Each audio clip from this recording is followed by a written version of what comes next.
is the commons stack best used to be overlaid on existing commons communities, or is it best to use to be used in parallel, or to create define the community from the ground up?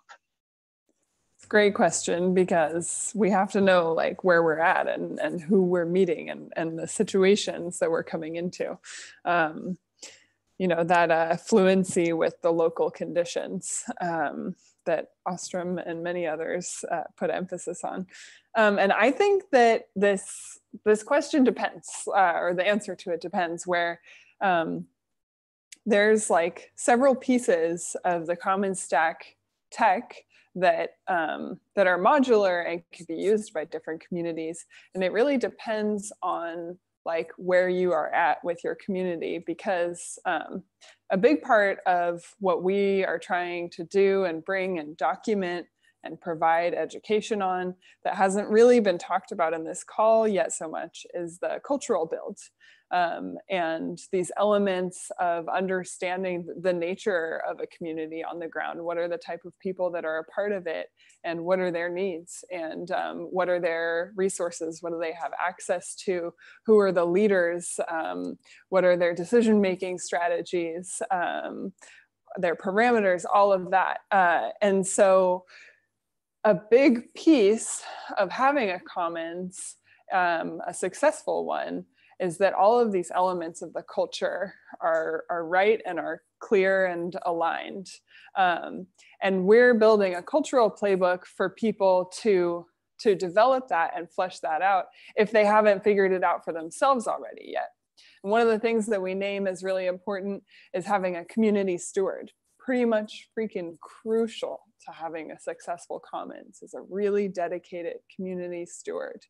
But some communities already have that, right?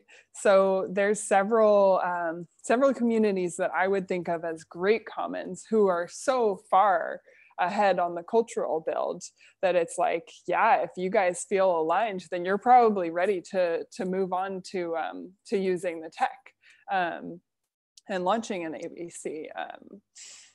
But then some people like are just starting to organize around a topic. It's a community that's never existed before, or it's a new one in that locale, in which case maybe they would start at the cultural build step of using the commons stack before, you know, to socially validate things and strengthen them before moving on to being on blockchain and having bonding curve funding mechanisms and all that.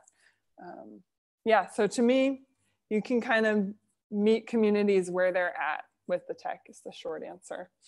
And some of it is really social tech. That's important too.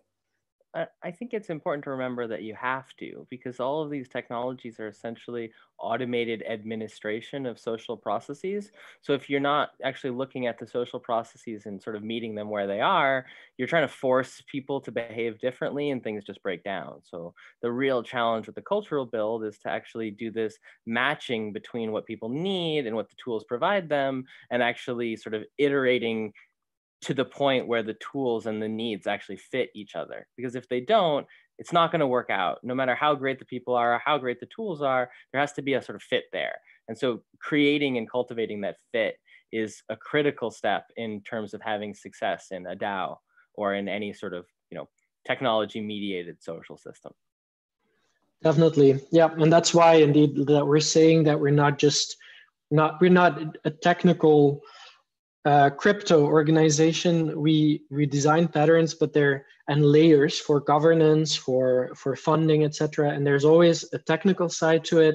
We have a technical roadmap and we have a cultural roadmap. And indeed, we will link up where the community is at that moment and make it fit.